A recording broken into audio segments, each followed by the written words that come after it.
पवन बाबा का पैर मैं ही नहीं, मेरे पापा भी छूते हैं, क्योंकि वो हमारे पुरोहित हैं। हमारे पुरोहित मतलब जो देखिए जजमान और पुरोहित का एक रिश्ता होता ही है। और मैं तो अखिलेश कश्यप जी का पैर छूता हूँ, वो तो मेरे से कहीं ना कहीं मेरे से बाद में इंडस्ट्री में आए। मैं मनोज मिश्रा जी का पैर छूता हूँ, मैं अपने मैनेजर सोनू का पैर छूता हूँ। अब छोड़िए ना, बाकी तो हटा दीजिए। रीजन वहाँ वो नहीं है, क्योंकि देखिए ब्राह्मण कुल ऐसी चीजें हैं कि मुझे ऐसा लगता है, क्योंकि मैं ब्राह्मण का शिष्य हूँ। मेरे गुरु उसी राम पे अधिक कमेंट किया जाता है कि ब्राह्मण का पैर छूते हुए, वो तो अच्छी चीज है, लेकिन उसी को ट्रोल किया जाता है कि खिसाड़ी जी अपने उम्र के बंदों को पैर छूते।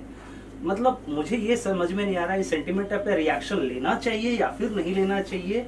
एज ए आप बता सकते कि क्या ब्राह्मण का पैर छूना कभी गलत बात होता है क्या? मतलब इस पे भी कई सारे आप ट्रोल किया जा रहा है आपको, तो क्या देखते हैं आप इस चीज को? देखिए बात ब्राह्मण का नहीं है, बात श्रद्धा का है।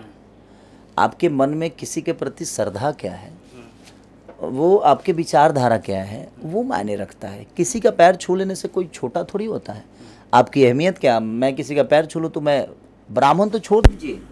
मेरे गांव में बहुत सारे दादा लगते हैं जो कि हमारे घर से जस्ट सटा हुआ ही एक हरजन बस्ती है।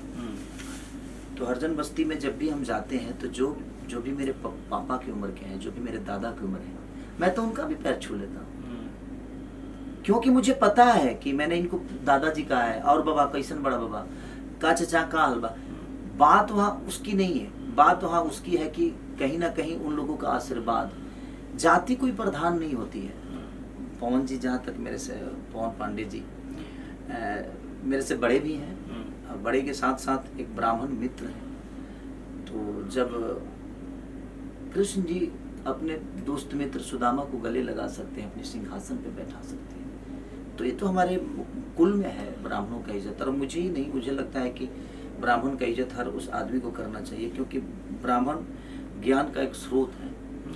ज्ञान ऐसा नहीं कि किसी के पांव छूने से मुझे आपको ज्ञान मिल जाएगी। ऐसे भी ब्राह्मण हैं जिनका कोई अस्तित्व नहीं है, हर दिन गाली देते रहते हैं, तो उनको तो गांव में कोई गोड़ भी नहीं लगता है, हाथ भी नहीं उठाता कि बाबा प्रणाम नहीं करता है, क्योंकि आपको पुजवाता क्या है, आपके कर्म पुजवाते हैं आपके। जी। मेरे कहने का मतलब सर कि भगवान राम जाति से तो राजपूत थे, उसके बावजूद भी आज भगवान राम के मंदिर जाते हैं ब्राह्मण लोग, तो उनका पैर छूते हैं ना।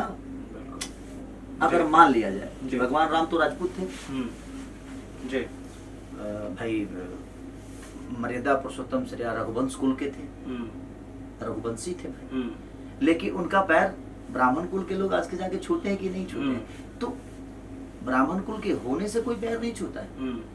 मुझे लगता है कि ब्राह्मण का इज्जत और सम्मान हमारे माँ बाप दादाओं ने किया है तो हम करते हैं, वो हमारे खून में है। लेकिन जहां तक सवाल है, मुझे लगता है कि उस जाति से बढ़कर आपका कर्म है, और कर्म प्रधान विश्व कर रखा। इस दुनिया में अगर आपके बेहतर कर्म हो तो आप कहीं भी पूजे जाते हैं। हम रविदास जी के मंदिर में जाते हैं तो वो जाति से तो कुछ अलग है, लेकिन रविदास मंदिर में हम जब जाते हैं, रविदास जी की हमारी यहाँ पूजा भी होती है, तो हम जाकर उनका पैर छूते हैं। तो हम किसी पर्टिकुलर जाति धर्म का पैर नहीं छू रहे हैं, बल्कि मुझे लगता है कि नहीं, इसका कर्म प्रधान है, ये कर्म करते हैं। बाबा प्रणाम, मैं ही नहीं, मैं अपने पापा को पैर छूते हुए देखा हूँ, और आज भी मेरे पापा जितने भी ब्राह्मण कुल के लोग होते हैं, पवन बाबा का पैर मैं ही नहीं, मेरे पापा भी छूते हैं, क्योंकि वो हमारे पुरोहित हैं। हमारे पुरोहित मतलब जो देखिए जजमान और पुरोहित का एक रिश्ता होता ही है। और मैं तो अखिलेश कश्यप जी का पैर छूता हूँ, वो तो मेरे से कहीं ना कहीं मेरे से बाद में इंडस्ट्री में आए। मैं मनोज मिश्रा जी का पैर छूता हूँ, मैं अपने मैनेजर सोनू का पैर छूता हूँ। अब छोड़िए ना, बाकी तो हटा दीजिए। रीजन वहाँ वो नहीं है, क्योंकि देखिए ब्राह्मण कुल ऐसी चीजें हैं कि मुझे ऐसा लगता है, क्योंकि मैं ब्राह्मण का शिष्य हूँ। मेरे गुरु जी का नाम व्यास कमलाकांत मिश्रा जी है। तो मुझे ऐसा लगता है ना कि अब मुझे लगता है, बाकी दुनिया को क्या लगता है इससे मुझे कोई लेना देना नहीं। मुझे लगता है कि नहीं, ब्राह्मण कुल के लोग पूजनीय होते हैं, क्योंकि मैं शुरू से गांव में रहा हूँ, तो ये मुझे पता है और मैंने देखा भी है।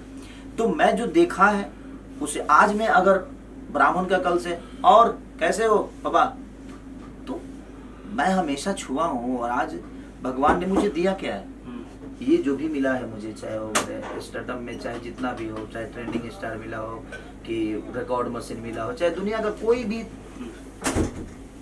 लाइन मेरे लिए अगर जनता ने बोला है, तो भाई ऐसा थोड़ी है कि वो मिल गया है तो मेरे लिए वो मेरे बाप की जागीर हो गई है। नहीं, आज नहीं तो कल मेरे से छीना जाएगा वो, क्योंकि स्टार्टअप सर किसी की जागीर नहीं है। और हर दिन भगवान राम गए तो कृष्ण फिर आए ना। कलयुग में भी बहुत सारे भगवान हैं। तो मेरे कहने का मतलब कोई आता है तो कोई जाता है, तो जो चीज मेरी जागीर है ये नहीं है, उस पे घमंड किस काम का। पहले बहुत मेरे पास उत्तर होते थे, लोगों के सवाल भी बहुत होते थे, मेरे पास उत्तर भी बहुत होते थे, लेकिन अब उत्तर देने का मन नहीं करता यार, अब जवाब देने का मन नहीं करता। कितना जवाब तुम्हें, मैं जितना जवाब देते जाऊंगा उतना ही उत्तर बनते, सवाल खड़े होते हैं। तो मुझे लगता है कि नहीं, मैं अपने काम से उत्तर दे दूं लोगों को, मैं अपने जुबान से उत्तर ना दे के मैं काम से उत्तर दूं। कौन मेरे बारे में क्या बोलता है वो बोल रहा है ना, मैं तो नहीं बोल रहा हूँ, तो बोलने दीजिए ना। वो जितना मुझे गाली दे रहा है तो उसका गाली मैं लूंगा तब ना पता चलेगा मुझे। मैं ले ही नहीं रहा भाई, तू गाली दे, जितना तुझे देना है दे। मेरा काम बोलता है, मैं अपने काम को लेके ईमानदार हूँ। जहाँ से मेरी पहचान है, उसके बोलने और गाली देने से मेरी पहचान नहीं है। मैं उस लेवल पे पहुंचा हूँ इसलिए वो बोल रहा है। अगर मैं किसी लेवल पे नहीं होता तो बोलता क्यों? क्योंकि वो किस लेवल पे नहीं है। अगर उस लेवल पे होता तो उसको बोलने की जरूरत नहीं थी। बिल्कुल सही बात है। तो मेरे कहने का मतलब कि पहले हम क्या होते हैं, किसी प्रवचन को सुनते हैं, लेकिन जब हम प्रवचन खुद करने लगते हैं ना, तो प्रवचन सुनने वालों का अहमियत समझ में आता है।